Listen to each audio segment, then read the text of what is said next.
O PSB, Partido Socialista Brasileiro, elegeu 30 prefeitos e 320 vereadores na Bahia no pleito realizado em 15 de novembro.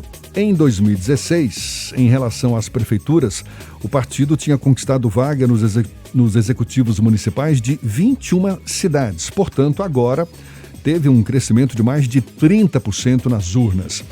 A presidente do PSB na Bahia, a deputada federal Lídice da Mata, é mais uma vez nossa convidada aqui no Isso é Bahia, com ela que a gente conversa agora. Seja bem-vinda. Bom dia, deputada.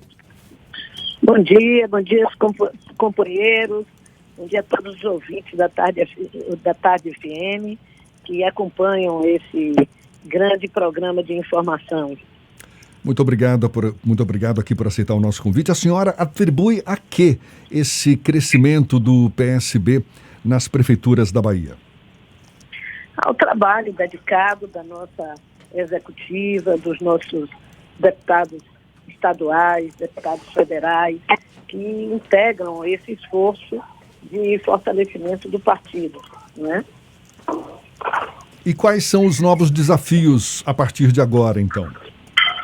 Bom, veja bem, nós também integramos a base de um governo, né? Um governo que vai muito bem na Bahia, né? Tem mais de 70% de aprovação, o governador Rui Costa. Então, é claro que tudo isso interfere num ambiente de fortalecimento do partido. No entanto, nós temos grandes desafios, como já foi ressaltado. O desafio de crescimento de um partido, ele vai também da necessidade de manutenção de sua identidade, da aprovação dos seus prefeitos, vereadores, deputados, dirigentes partidários. Então, o nosso grande desafio, quando se está num governo, é crescer mantendo a identidade.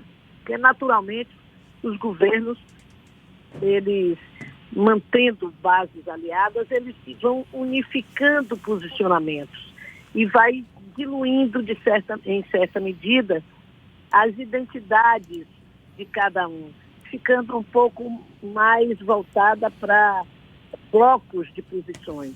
No entanto, nós defendemos e dentro do governo nós temos que manter nossa identidade própria e trabalhar nessa direção, né? Nós somos um partido de esquerda, de centro-esquerda, e queremos que o crescimento de partidos com essa característica seja um resultado do grande governo que o governador Rui Costa também faz na Bahia, né? Não apenas crescerem os partidos de centro-direita, mas também os partidos de centro-esquerda.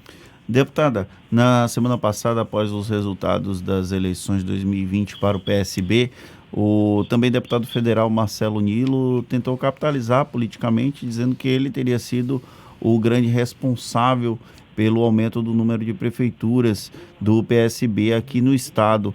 É uma ação conjunta ou o Marcelo Nilo realmente pode capitalizar politicamente esse aumento do número de prefeituras comandadas pelo partido no estado?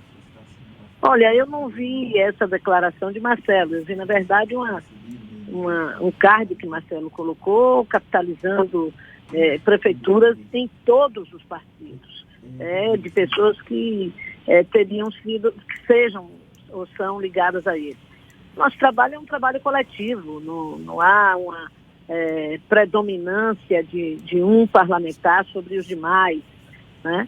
Eu acho que não foi essa a intenção de Marcelo.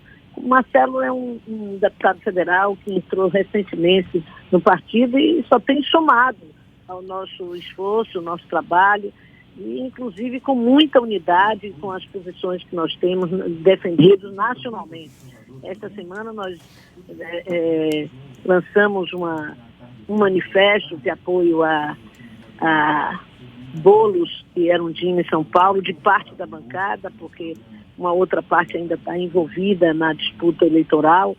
Em Recife, mesmo no Amapá, embora Camilo tenha assinado, nós estamos com aquela situação, né? Então, foi um manifesto com assinaturas de parlamentares de diversos estados do Brasil, e estávamos eu e Marcelo. Nós temos tido as mesmas posições nacionalmente, dentro da bancada, e isso acho que é uma razão a mais do crescimento do partido. É a sua unidade. É muito importante para o crescimento dos partidos a unidade deles, porque a desunidade, ela fraciona a força do partido. Marcelo tem contribuído, sem dúvida nenhuma, para o crescimento do partido, mas não é o único, né? Somos todos nós juntos, o Bebeto, que se elegeu a vice-prefeito em Ilhéus, Fabiola participando aqui como candidata a vice-prefeito em Salvador e contribuindo também no interior,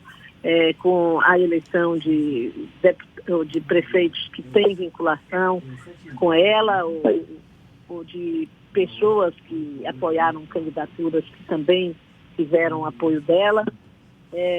Alex Lima, Ângelo Almeida, que assumiu recentemente o mandato e está ainda a todo vapor na campanha de Feira de Santana, junto com Beto Torinho. Então é um esforço, nenhum partido cresce apenas em torno de uma pessoa.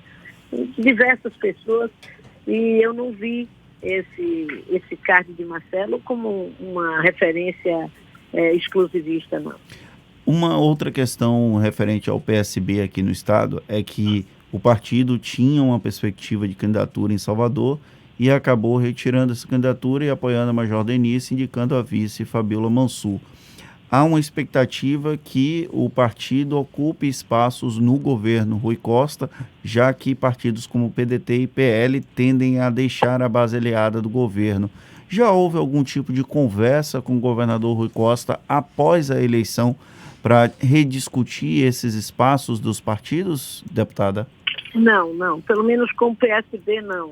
Eu acho que o governador está voltado para a eleição, as duas eleições do segundo turno, e está correto, né? Nós temos duas grandes cidades, duas maiores cidades depois de Salvador, que estão na disputa, e com candidaturas do nosso campo na preferência popular. Então, acho que, como liderança, o governador realmente deve priorizar esta ação, né? E acho que o PSB foi vitorioso na sua estratégia também em Salvador. Conseguiu ampliar sua votação. Nós crescemos 6 mil votos nessa eleição em Salvador. Reelegemos o nosso deputado, ou o nosso vereador de Salvador. Eu digo nosso por ser o único que foi eleito pelo partido. Por pouco, por 4 mil votos, nós não fizemos o segundo. Isso foi, digamos assim, a grande perda do partido. Nós gostaríamos muito de ter feito 2 vereadores em Salvador, lutamos para isso, mas infelizmente nós tivemos ataques, como os partidos em geral, na hora da eleição, em plena pandemia, ali pelos dias 4 de abril, a força de muitas ações voltadas para desestruturar o nosso partido aconteceu, com cerca de 8 candidaturas saindo do partido, outras lideranças que nós lutamos para trazer, para atrair, e que desistiram. Como nenhum deles foi eleito, demonstra que estava certo a estratégia. Se tivessem ficado no partido, contribuiriam para eleger o nosso segundo vereador, né? Além disso, nós lançamos na cidade de Salvador, para conhecimento maior, para uma referência maior de atuação, a nossa deputada estadual Fabiola Mansur, que se destaca muito na Assembleia Legislativa como uma grande lutadora pela qualidade do seu mandato. Então, eu considero que, apesar do revés, nós não termos conseguido uma segunda candidatura ou uma segunda vaga de vereador, nós devemos manter esse núcleo unidos e preparar a nossa ação para 2022 e para 2024 no crescimento do partido, né? E trazendo novas lideranças. Nós tivemos 2 candidaturas que foram indeferidas na semana da eleição. Tudo isso interfere na tensão, na insegurança que ficam os candidatos. Eu, pessoalmente, acho que nós precisamos mudar a lei. A lei eleitoral no Brasil modifica muito, mas é muito importante que, após essa experiência de eleição, a gente possa verificar se as últimas mudanças elas serviram para o fortalecimento democrático dos partidos, porque a chamada reforma eleitoral última visava isso, fortalecer os partidos. Nesse sentido, foi retirada a coligação proporcional, foi aprovada uma cláusula de barreira gradativa, né, e que agora, daqui para 2022, sobe 0,5 percentual. Tudo isso tem que ser analisado agora, após a eleição municipal, porque se nós visamos, eu digo nós o Congresso, eu nem sempre votei a favor disso, mas se o Congresso visou diminuir o número de partidos, diminuir o número de candidatos, para aumentar a representatividade das câmaras e aumentar a força dos partidos políticos como instituições necessárias à democracia, é preciso analisar se isso aconteceu neste processo eleitoral. Nós vimos, por exemplo, não foi a diminuição de número de partidos da última eleição para cá, e um crescimento, por conta da não coligação proporcional, um crescimento extraordinário em candidaturas, né? Nós tivemos 1.600 candidatos a vereador em Salvador.